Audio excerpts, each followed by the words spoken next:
Hello, everyone, and welcome back to Soren Review. And today we're going to be reviewing the second annual NASCAR Cup Series race at Road America on this July 4th weekend. This race was very interesting. We had very little cautions, we had no overtimes. The top 10 a little surprising, but overall kind of what we expected, and the trends followed Sonoma. However, no, not even however. I take that back. The trends actually followed Sonoma almost to a T because we had another new winner, the fifth this season. Tyler Reddick becomes the fifth driver to get their first win this season. He was able to outduel Chase Elliott. And so I want to talk about some major events throughout this race. I'll go through the finishing results like I normally do, and then I just want to brief on a quick point that I noticed that I think could just be something to ponder about. First off, though, Tyler Reddick, we knew he was going to break out eventually, and he did. Tyler Reddick in that Richard Childress 8 was able to get out front in the final stage and pull away from Chase Elliott. Chase Elliott dominated the first two stages. He was in a league of his own. First stage, he pulled away everyone by like 9 seconds or so. Second stage did the same thing. In the third stage, however, Tyler Reddick was able to stay with him. He was able to stay kind of within a second of Chase Elliott. And then Chase Elliott, he made too many mistakes, ended up overshooting turn 5, I believe, and Tyler Reddick was able to get by him, and Reddick never looked back. Elliott kind of stayed within a second, and then finally in the last 10 or so laps, he was able to pull away by a 3-second lead. Tyler Reddick is locked into the playoffs, so what a win for him. He's done a really good job this season and, just hasn't been able to capitalize. And I think we knew he was going to win eventually. Maybe not at a road course, but he becomes the fifth new winner or first time winner this season. 13th different winner this season, and the third in we're 3 for 3 for new winners on road courses. I think the road courses are really giving this unexpectedness that we aren't used to. With that said, I'll bring up the results now. The top 10 wasn't that much different than what we saw at Sonoma. Uh, Tyler Reddick, of course, wins. Chase Elliott second. Kyle Larson, Ross Chastain, all top 5 all day. Daniel Suarez comes back to finish in the top 5. He had a pretty good run, worked his way up through the field. Chris Buescher, Austin Cindric, Michael McDowell. These three, we knew Cindric's fast in the road course. This is his, I believe, fifth top 10 and third on a road course. So Cindric's not that surprising. But Buescher and Michael McDowell, again, two consecutive top 10s on the road courses. They are really showing that they are good on the road courses and can be counted on. Going to be interesting if they can keep that up at Indy and Watkins Glen. AJ Allmendinger, we know he's fast, did not have a good day in the first half. Somehow he ends up climbing up to a top 10, and Kevin Harvick, who had a terrible qualifying session, finishes 10th for the second week in a row. This finishing result, I think if you showed me this at the beginning of the year, would be pretty surprising. But I look at it now and I look at who's been fast on the road courses.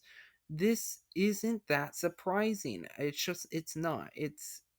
I think we're starting to get into this trend of who's fast on these road courses, and that's going to be really important to notice and really take note of as we go to some of the road courses towards the end of the regular season when tensions are high, and especially the Charlotte Roval when you know we got a lot of different people in the playoffs. I look at Cindric, I look at Briscoe, who's not in the top 10. They're kind of on the lower half of the playoffs, but if they make it to the round of 12, they easily have a chance to win or at least get a lot of points and make it to the round of 8. I look at the rest of the finishing results, not much to mention. Martin Truex finishes 13th, which that's a big improvement. However, Toyota was not fast. I look at the top 10. There is not a single Toyota in the top 10. Martin Truex in 13th is the highest Toyota. So Toyota obviously still struggling at these road courses. And unlike Sonoma, where they kind of all played like this gambling strategy at the end, Toyota didn't do that today. They were just not fast. Denny Hamlin, 17th. Um, again, Christopher Bell, 18th. Those only three of the six Toyotas are in the top half of the field, top 20, or I guess top 18. Just I don't know. Toyota's got to figure something out, and this is just uncharacteristic of the Toyotas not being fast on road courses. The two stage winners as well: Ryan Blaney in 11th, Chase Briscoe in 14th. Blaney fixes a good day, a pretty meh day to get a nice top 15, and Chase Briscoe was definitely top 10, but they played strategy, never could really recover. Joey Hand gets a 21st in the Rick Ware racing car. That's a big achievement. Um, You'll notice tough breaks. Joey Logano finishes 27th. They were not fast today by any means. Eric Almirola and Kyle Busch, 28th and 29th. They spun early in the race. Kyle Busch had to start in the back, and neither could recover. Terrible day for Kyle Busch. He comes home 29th.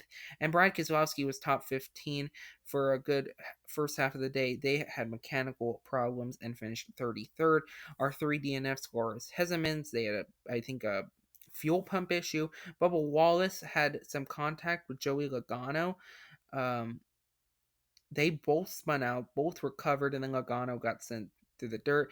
Logano could never recover. That's another reason why Logano was just had a poor finish. And Austin Dillon had a brake issue with about 2 laps remaining, but he pulled off behind the tire barriers in turn 5 and did not bring out the caution. So good teammate move there. So I just want to finish this off with A, my review of the race, and B, a point I just want to bring up. Overall, I thought this race was fine. It was not the greatest race of the season, and that's kind of how the road courses have been. They've been meh. Coda's definitely been the best. And Sonoma and Road America, they've been okay. They've been all right. I think this race was better than Sonoma, though. I do have to admit. That's why I give it a 7 out of 10. Just it's an okay race. Kind of just meh. Probably won't pretty forgettable when looking back at the end of the season.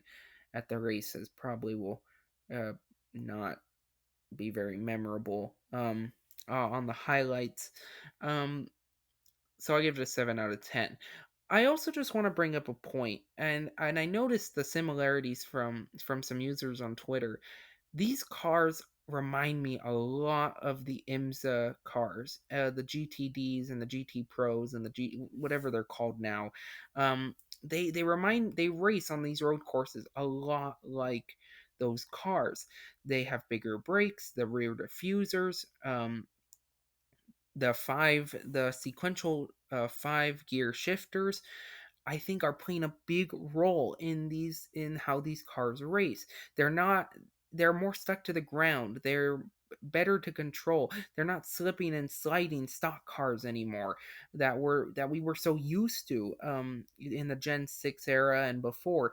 They're more built for these road courses. That was NASCAR's intended plan, but I don't think it's going as well. I think what made these road courses so exciting before is how crazy difficult these to drive these cars were because they weren't suited for the road courses. And so now that they're suited for the road courses, they're driving more like Trans Am cars and IMSA cars. And I think people for people to like it, they're gonna have to like what they see in IMSA, which is that more spread out strategy racing.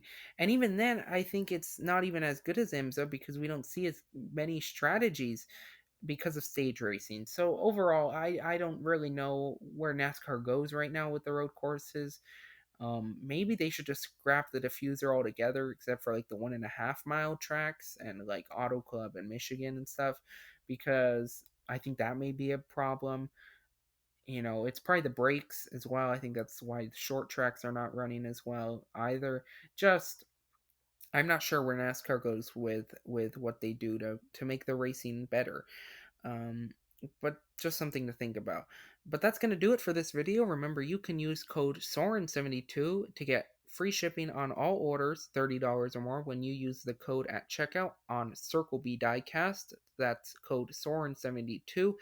Use that code at checkout at Circle B Diecast to get free shipping on all orders $30 or more when you use the code Soren72.